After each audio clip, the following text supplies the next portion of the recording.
ഇങ്ങനെ പറയുമ്പോൾ കുറെ മാറ്റങ്ങളുണ്ട്. ചിലർക്കൊന്നും ഇഷ്ടമുണ്ടാവില്ല, എന്നാലും അള്ളാഹ്ക്ക് ഇഷ്ടമുണ്ടാവുമല്ലോ. അള്ളാന്റെ ഇഷ്ടത്തെ പരിഗണിച്ചുകൊണ്ട് ജനങ്ങളുടെ ഇഷ്ടത്തെ അവഗണിക്കണം എന്നാണല്ലോ നമ്മളെപ്പോഴും പറയാറുള്ളത്. അതുകൊണ്ട് പറയാണ്, താടി വടിക്കുക എന്നുള്ളത് ഒരൊറ്റ ഇമാമിങ്ങളും അതിന് അനുകൂലിച്ചിട്ടില്ല, ആരും അനുകൂലിച്ചിട്ടില്ല. ഇന്ന് മദ്ഹബിന്റെ ഇമാമിങ്ങളായിട്ട് അറിയപ്പെടുന്ന ഷാഫി മദ്ഹബാവട്ടെ, ഹനഫി മദ്ഹബാവട്ടെ, ഹംബലി മദ്ഹബാവട്ടെ, മാലിക്കി മദ്ഹബാവട്ടെ, ആരും ഈ താടി വടിക്കുക എന്ന് പറഞ്ഞ ആരുമില്ല. ഇവിടെ താടി വടിക്കരുത്, അതൊരു പുരുഷനെ സംബന്ധിച്ചിടത്തോളം ഒരു ദീനത്താണ്. അത് വടിക്കലാണ് ദീനത്തെന്ന് നേരെ എതിര് പഠിപ്പിച്ചത് ഇബ്ലീസാണ്. അവനെ ആ വിഷയത്തിൽ അനുസരിച്ച് പോകരുത്. അപ്പൊ നമുക്ക് ഇസ്ലാം അനുവദിച്ചു തന്നിട്ടുള്ള, പുരുഷന് അനുവദിച്ചു തന്ന, അതല്ലെങ്കിൽ സ്ത്രീകൾക്കില്ലാത്ത പ്രത്യേകമായ ആ നിലക്കുള്ള ഒരു വളർച്ചയുള്ള ഭാഗമാണത്. അത് പുരുഷനോട് നീട്ടാൻ തന്നെയാണ് ഇസ്ലാം പറഞ്ഞത്. അതിങ്ങനെ വളർത്തിയാൽ തീവ്രവാദിയാണ്, ഭീകരവാദിയാണ്. അതൊക്കെ ആളുകൾക്ക് അവരവർ ചെയ്യുന്ന കാര്യത്തിന് പറഞ്ഞു നിൽക്കാൻ ഒരു ചേലാണ്. എന്നാൽ ഈ ലോകത്തെ ഏറ്റവും വലിയ തീവ്രവാദികളും ഭീകരവാദികളും ഒക്കെ ആരാവേണ്ടത്? അവരെ ആരും തീവ്രവാദി ഭീകരവാദി ഇതിന്റെ പേരിൽ വിളിക്കുന്നില്ല.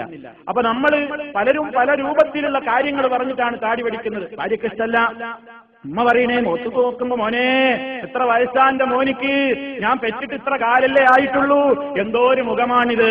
ഉമ്മയാണോ ഖബറിൽ ചോദ്യത്തിന് വരുന്നത്? നാളെ മഹ്ശറിൽ അള്ളാഹുവിന്റെ കോടതിയിൽ ഉമ്മയുണ്ടോ ഇത് ഏറ്റെടുക്കാൻ? എന്റെ ഉമ്മാക്ക് വേണ്ടിയാ ഞാൻ താടി വടിച്ചത്, ഭാര്യക്ക് വേണ്ടിയാ താടി വടിച്ചത്, പാപ്പക്ക് വേണ്ടിയാ താടി വടിച്ചത്, കൂട്ടുകാർക്ക് വേണ്ടിയാ താടി വടിച്ചത്. അത് അള്ളാന്റെ മുമ്പിൽ സ്വീകാര്യാവൂലല്ലോ. സ്വീകാര്യാവോ? നമുക്ക് തോന്നുന്നുണ്ടോ അത് സ്വീകാര്യാവുന്നു? സ്വീകാര്യമാവില്ല. നബി സല്ലല്ലാഹു അലൈഹി വസല്ലമിന്റെ എത്ര ഹദീസുകളിലാണെന്നറിയോ?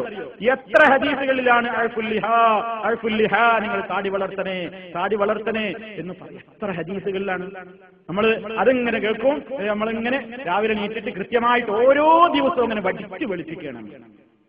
എന്ത് ന്യായീകരണമാണ് സഹോദരന്മാരെ, എന്ത് ന്യായീകരണമാണ് നമുക്കെന്ന് പറയാനുള്ളത്? അപ്പൊ അതാണ് സീനത്ത് വേണം. അപ്പൊ ഇന്ന് ക്ലാസ്സിൽ പറഞ്ഞല്ലോ, നല്ല സീനത്ത് വേണം, നല്ല. അപ്പൊ പിന്നെ ഇതാണ് സീനത്ത് എന്ന് എനിക്ക് തോന്നിയാൽ, ഒരാൾക്ക് തോന്നുന്നതൊക്കെ അയച്ചിട്ട് നടക്കലാണ് സീനത്ത്. അതുകൊണ്ട് സീനത്താവോ?